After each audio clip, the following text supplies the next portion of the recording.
लोकसभा चुनाव में अब सिर्फ और सिर्फ 322 दिनों का वक्त ही बाकी है।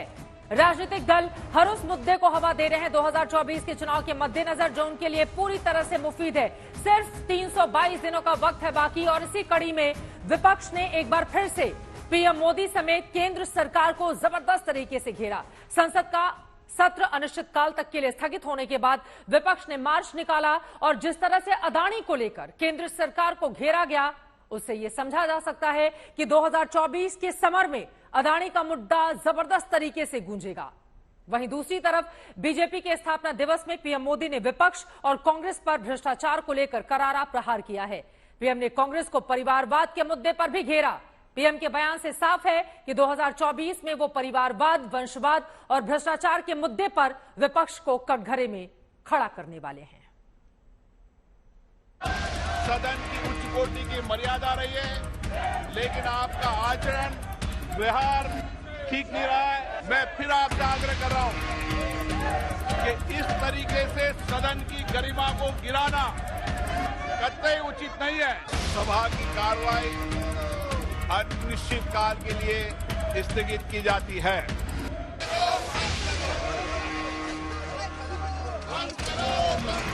संसद का बजट सत्र 13 मार्च को शुरू हुआ था।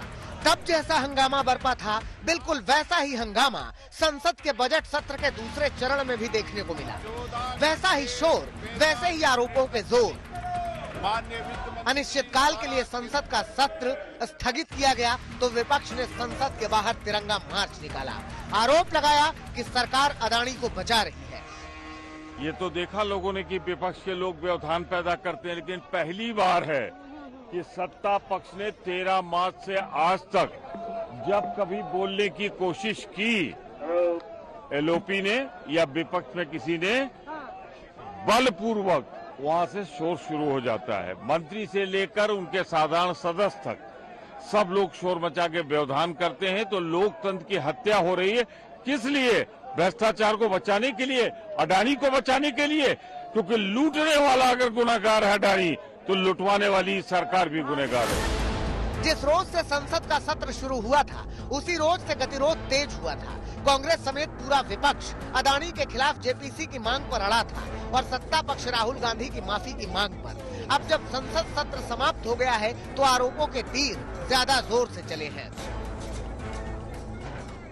यहाँ सवाल है पार्लियामेंट का, यहाँ सवाल है घोटाले का, यहाँ सवाल है जो जिसने देश की संपत्ति को लूटा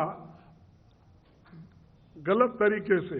देश की संपत्ति बचाने के लिए हम सारे लोग कोशिश कर रहे हैं, लेकिन वो इसको मानने के लिए तैयार नहीं, क्योंकि दाल में कुछ काला है। दाल में काला है कि नहीं ये तो राजनीतिक दल जाने, मगर इतना जरूर है कि अदानी का मसला और राहुल गांधी के बयान 2024 के घमासान की बुनियाद है।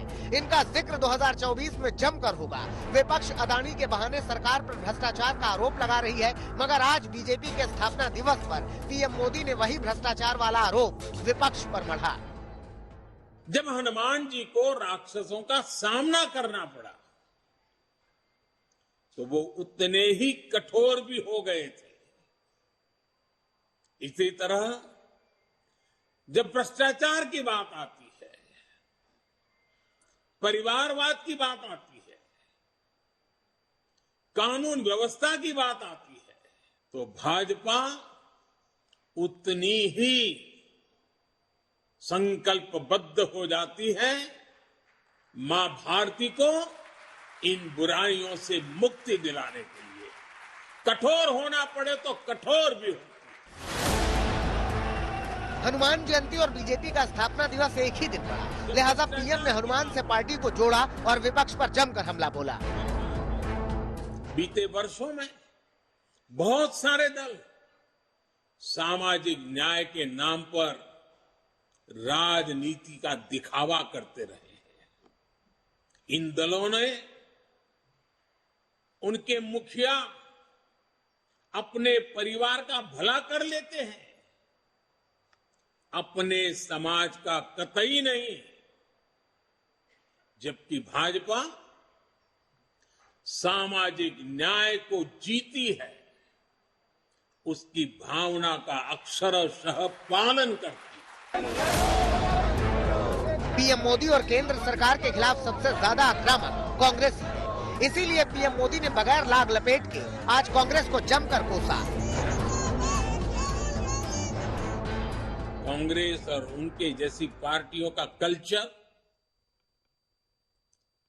उन पार्टियों की पहचान क्या है? परिवारवाद, वंशवाद, जातिवाद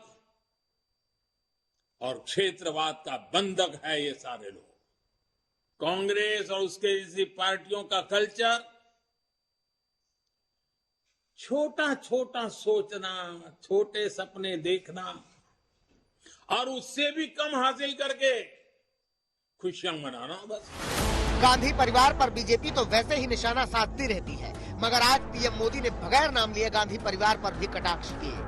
देश में ऐसा वर्ग खूब फला फूला जो सत्ता को अपना जन्मजात हक समझता था। इन लोगों की बादशाही मानसिकता ने देश की जनता को हमेशा अपना गुलाम माना। बीजेपी और विपक्ष आमने सामने हैं। बीतते समय के साथ ये तल्खी बढ़ती जाएगी, क्योंकि बीजेपी को मौका मिला है। एक दिन पहले ही सुप्रीम कोर्ट ने 14 विपक्षी दलों की उस याचिका को सुनने से इनकार कर दिया था, जिसमें उन्होंने आरोप लगाया था कि विपक्षी नेताओं के खिलाफ केंद्रीय जांच एजेंसियों का दुरुपयोग किया जा रहा है। अब 2024 की सत्ता का समर सामने है और सियासत अपने शबाब पर।